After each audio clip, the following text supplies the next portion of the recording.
Bonjour à tous, je suis Donatien Badibanga, pasteur de l'église L'Arche des Dieux à Montréal. J'aimerais prendre quelques minutes de votre temps pour partager avec vous les grandes lignes du message que nous avons étudié aujourd'hui à l'église. Ce message a porté sur le récit de la naissance de Jésus-Christ. Et la parole de Dieu a été lue dans Luc chapitre 1er, du verset 26e au verset 36e.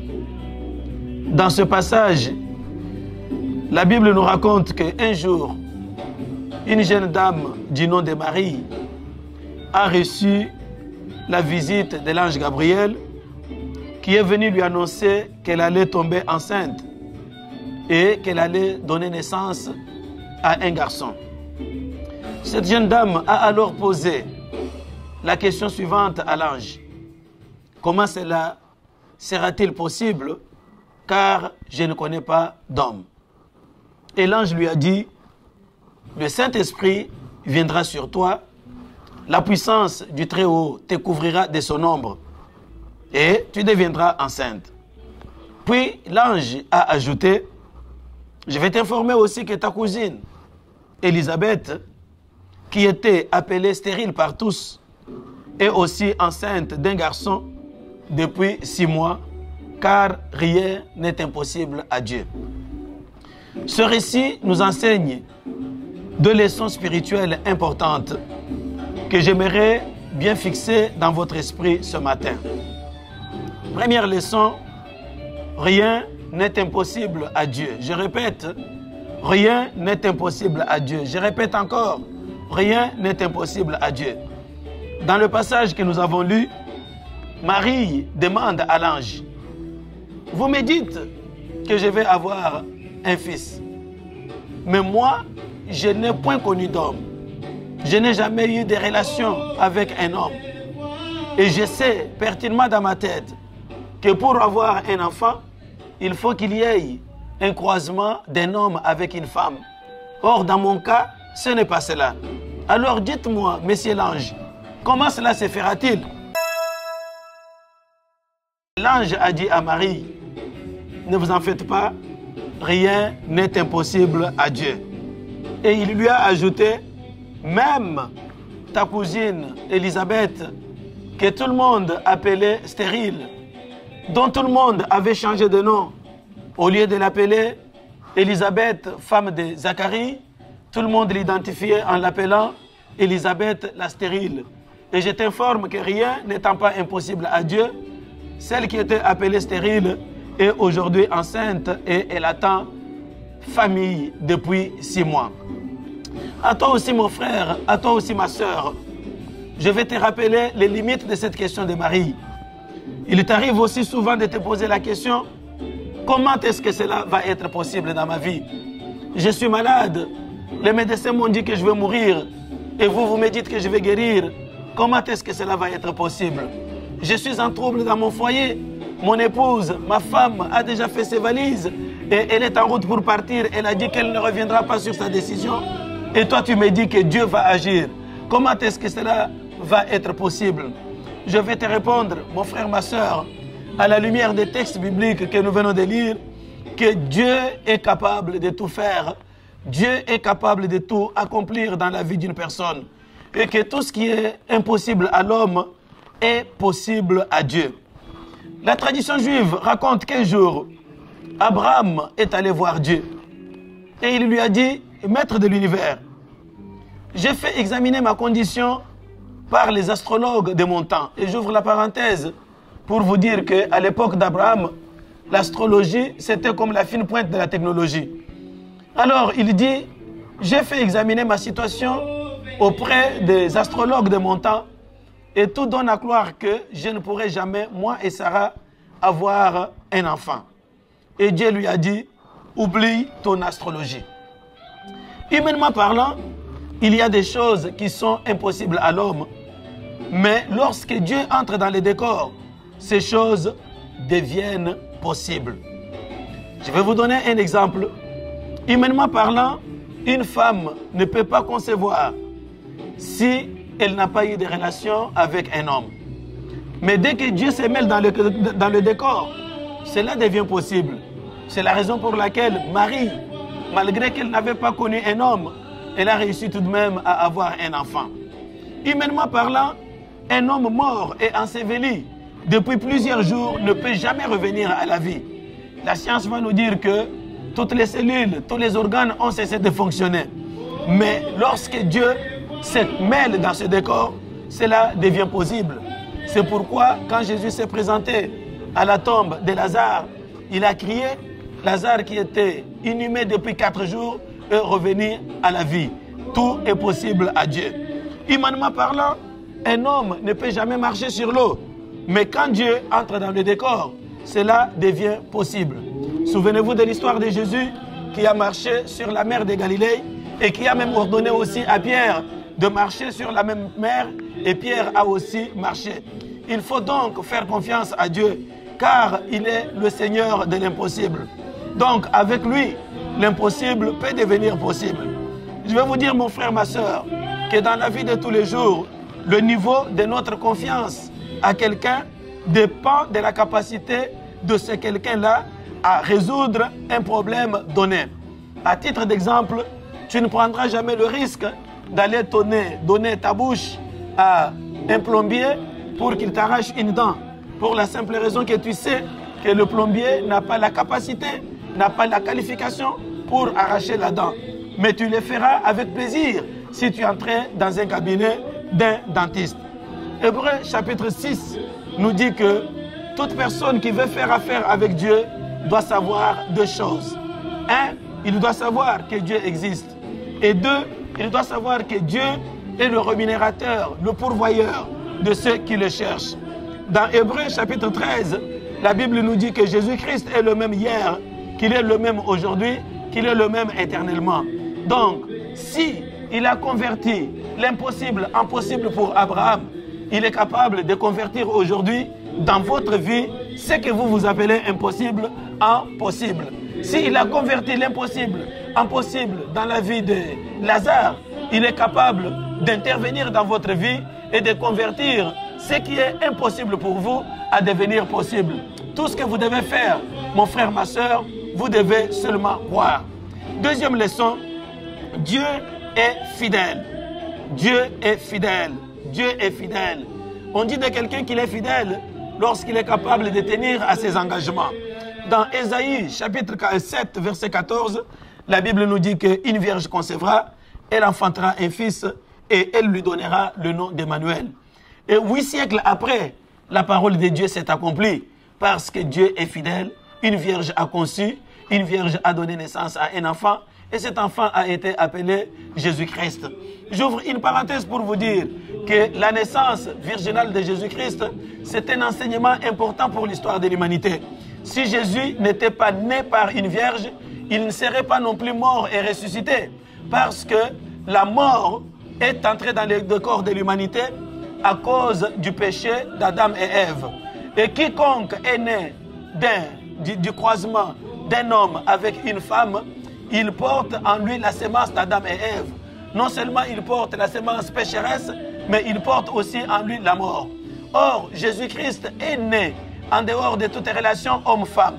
Donc, il a échappé à la loi de la sémence d'Adam et Ève. C'est ce qui a fait que Jésus a été capable de ressusciter des morts. Parce qu'il est né en dehors du péché originel. Et comme la mort est entrée dans le décor de l'humanité par le canal du péché originel, et étant donné que lui a échappé à ce péché, voilà pourquoi la Bible nous dit que le séjour des morts, les liens de la mort, n'avaient pas la capacité de retenir Jésus-Christ dans le séjour des morts. Ça, c'est la bonne nouvelle que nous retenons de la naissance virginale de Jésus-Christ. Exode dit que j'ai vu la souffrance de mon peuple. Je venais de vous dire tout à l'heure que tout celui qui veut faire affaire avec Dieu, qu'il soit chrétien ou qu'il soit qui, il doit d'abord commencer par savoir que Dieu existe.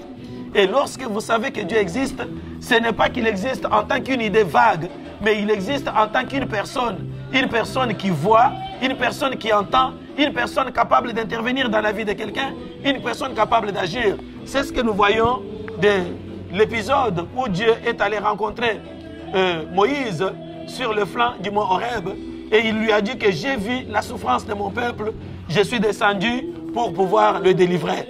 Alors qu'il avait déjà donné la promesse à Abraham 400 ans auparavant que ta descendance ira en captivité dans un pays étranger et 400 ans après, je la ramènerai.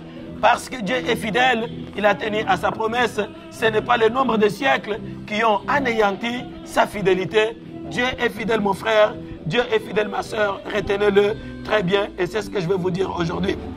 La Bible nous dit aussi que lorsque Dieu a envoyé un ange visiter Zacharie, lorsqu'il était en train de servir dans le sanctuaire, il lui a dit que l'enfant qui va naître, Jean, il sera rempli du Saint-Esprit dans le sein de sa mère.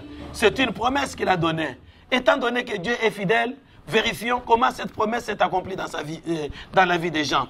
La Bible nous dit que lorsque l'ange a visité Marie, après Marie s'est déplacée, il est allé visiter sa cousine Élisabeth. Au timbre de sa voix, pour saluer Élisabeth, la Bible dit que le bébé qui était dans le sein de sa mère a tressailli de joie. Et la Bible ajoute que Élisabeth a été remplie du Saint-Esprit. Élisabeth a été remplie du Saint-Esprit. Mais parce que Jean, son fils, était dans son sein, cela implique que Jean aussi a été rempli du Saint-Esprit. Dieu est fidèle, tout ce qu'il dit, il l'accomplit. Et j'ouvre une parenthèse pour vous dire qu'un jour, Dieu a dit à Saoul, dans 1 Samuel chapitre 10, il lui a dit, va et tu arriveras à Gibéa Elohim. Tu rencontreras une troupe de prophètes descendant du haut lieu, précédés du luth, du tambourin, de la flûte et de la harpe, et prophétisant eux-mêmes. L'Esprit de l'Éternel te saisira, tu prophétiseras avec eux, et tu seras changé à un autre homme. Je répète, l'Esprit de l'Éternel te saisira, tu prophétiseras avec eux, et tu seras changé à un autre homme. La Bible nous dit que dans le dernier jour, je vais répandre de mon esprit sur toute chair.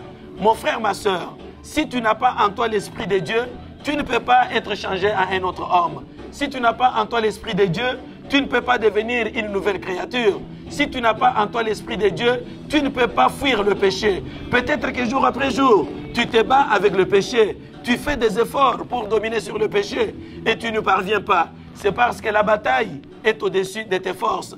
Tu as besoin de l'assistance du Saint-Esprit. La Bible dit que sans l'assistance de Dieu, nous ne pouvons absolument rien faire.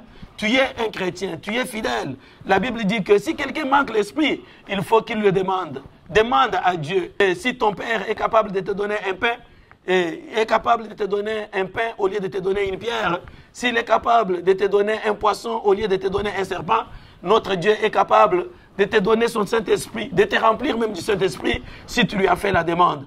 Et je vais te sensibiliser, mon frère, ma soeur, d'avoir le souci de chercher la présence du Saint-Esprit dans ta vie, parce que ta bonne volonté seule ne suffit pas. Il faut que le Saint-Esprit t'assiste pour que tu sois capable de devenir un autre homme, pour que tu sois capable d'être changé en une autre personne. La Bible dit, on ne met pas du vin nouveau dans des vieilles outres. Dieu est capable de te donner son esprit, mais il faut que tu passes d'abord, tu fasses un pas. Il faut que tu prennes la décision de tourner le dos à ton vieil homme qui ne pourra pas être à mesure de contenir le nouveau vin qui sera versé en vous. Je parle ici du vin du Saint-Esprit de Dieu.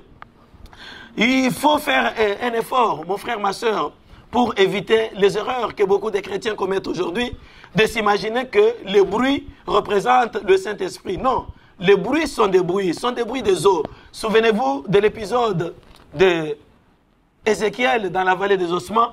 Il a prophétisé et il s'est arrêté lorsqu'il a vu que les os sont devenus des êtres humains, mais sans vie. Dieu lui a dit, fils de l'homme, continue à prophétiser. Ne t'arrête pas, ne te réjouis pas des bruits des eaux. Vas-y jusqu'au bout. Il faut que l'esprit arrive. Appelle l'esprit des 4 vents pour que l'esprit entre dans ces eaux et que ces eaux vivent. Et Ézéchiel a poursuivi le travail. L'esprit est entré, les eaux ont repris vie et ils sont devenus une grande armée.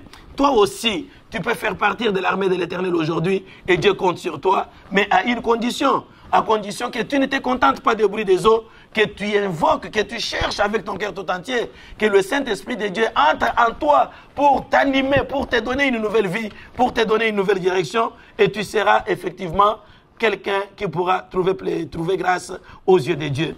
J'insiste pour te dire que Dieu est fidèle. Et toi, ce que tu dois faire, tu dois persévérer. Parce que Dieu fait chaque chose à son temps. Ne sois pas pressé, comme Ézéchiel qui voulait partir et laisser les ossements alors qu'il n'y avait pas de vie. Imagine-toi l'histoire de paralytique qui était à la piscine de Bethesda. Vous la trouvez dans Jean chapitre 5. Cet homme est resté là-bas. Il a été patient pendant presque 38 ans. Il attendait qu'un jour, Dieu me visitera. Il a attendu. Mais peut-être toi, tu n'as pas encore attendu 1 an. Tu attends qu'un homme vienne. L'homme ne vient pas 2 ans, 3 ans. Tu vas dire que je vais jeter la Bible. Ne jette pas la Bible. Dieu est fidèle. En son temps, il fera quelque chose. Alors, parce que Dieu est fidèle à ses promesses, tant que son dernier sifflet n'a pas encore retenti sur ta vie, ne perds pas l'espoir. Rappelle-toi l'histoire des Juifs. Ils ont passé en déportation quasiment 20 siècles. Mais à chaque Pâques, ils répétaient l'an prochain à Jérusalem, l'an prochain à Jérusalem. Je t'encourage mon frère, je t'encourage ma soeur, de garder l'espoir, de ne jamais perdre l'espoir. Mais en t'appuyant sur le bras de l'Éternel, tu verras quelque chose de nouveau, tu vivras un miracle particulier parce que Dieu ne renie pas ses promesses. Je vais conclure en vous disant que le récit de la naissance de Jésus-Christ nous a enseigné 2 choses importantes que j'ai cherché à fixer dans votre esprit. La première chose, c'est que ce récit nous a enseigné que rien n'est impossible à Dieu. Donc, il faut faire confiance en Dieu. Il faut faire confiance en sa capacité de donner réponse aux problèmes impossibles qui peuvent tourmenter votre vie. La deuxième chose, ce récit nous a fait comprendre que Dieu est fidèle et qu'il accomplit toujours ce qu'il a promis. Donc, il ne faut pas se laisser, il ne faut pas se lasser, il ne faut pas vous fatiguer, il faut continuer à espérer. Dieu vous visitera, Dieu vous restaurera, Dieu vous bénira. Que Dieu vous bénisse. Voilà ce que nous avons partagé aujourd'hui. À lui soit la gloire.